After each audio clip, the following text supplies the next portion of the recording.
Hello everyone, we are going to be talking about moment diagrams. I'm Joe Destino presenting this. Let's just get right into it. Moment diagrams are often referred to as bending moment diagrams, or BMDs. They help show where the maximum loads are across the member.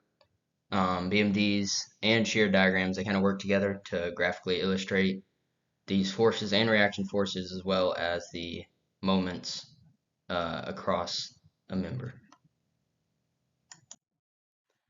Easiest way to explain it is to just do an example. For this, we're using a single force acting on a member that has two supports. This is just for simplicity's sake. You start adding distributed loads, 2, 3, 4 loads. Gets a lot more complicated, so we're just going to make it easy on ourselves. Step 1 is to set up your sign convention and solve your reaction force equations, which is what we do for every other problem that we've done so far, basically.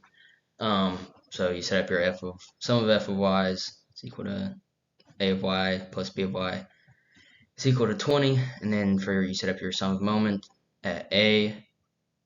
You solve this, you get 8by equals 40, which gives you by of 5, and then you plug that back into the sum of fy equation to get the ay value of 15. And then this is relatively new. This is a different sort of sign convention for your shear diagrams and moment diagrams. We'll be using that a little bit later. This is another thing that should look pretty familiar. It's a pretty simple free body diagram. We can ignore the AX because there's no other force in the X direction acting on it, so it will be 0. Next thing to do is create your shear force diagram, and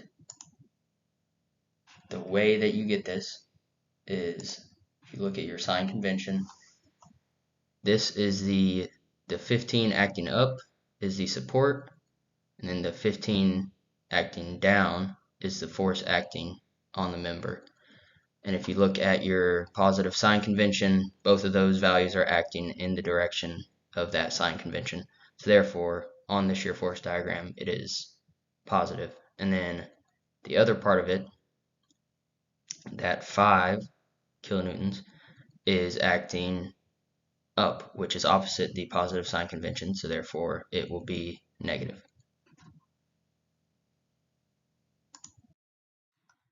The next part of this is to create your bending moment diagram.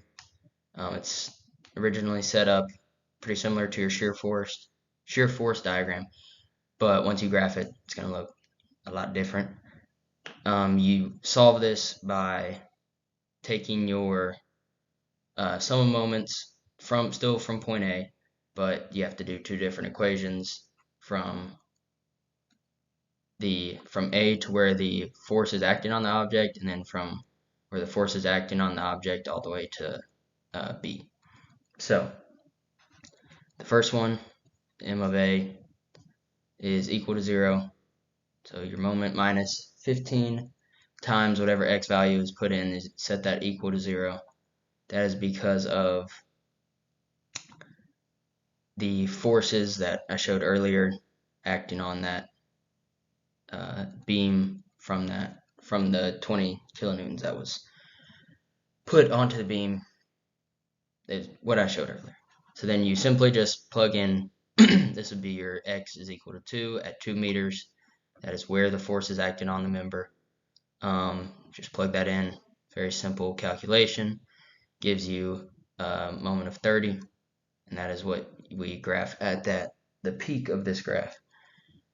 And then the next equation is from where the force is acting on the object to where B is, the other support. So because of this, you have the m plus 5x minus 20 times 2 is equal to 0. The negative 20 times 2 you get from the force acting, that was being applied to the member is 2 meters away from A, and it is acting in the negative direction according to our sign convention. And then the plus 5 is what was coming from our BY, and that is acting in the positive direction because of our sign convention. So for the sake of this, all we really need to solve for is at 8 meters, which is where BY is, or where B is, the other support. So you simply just plug in plug in 8 for X and solve this equation. That gives you 0, which makes sense because where there's that support, there shouldn't be any moment. And you can do this for X equals 1, 3, 4, 5, 6, 7.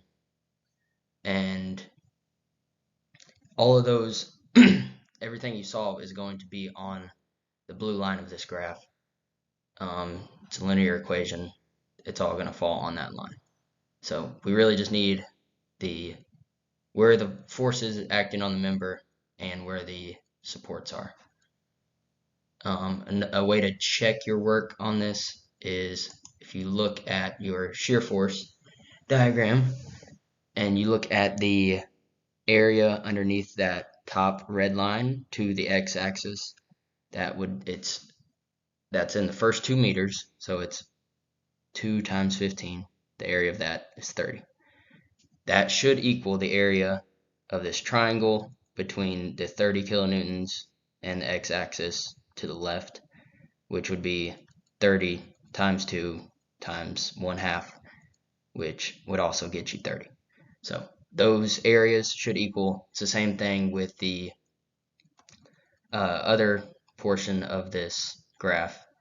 You take 5 kilonewtons from your shear force diagram. That's over the 6 meters of the beam. That'll give you another 30, right? Yeah. And you take the same thing. You have, wait, hold on. Wait, no, that's different. It should still equal the area between them. So that's just a way that you can check your work on that. And that is your bending moment diagram.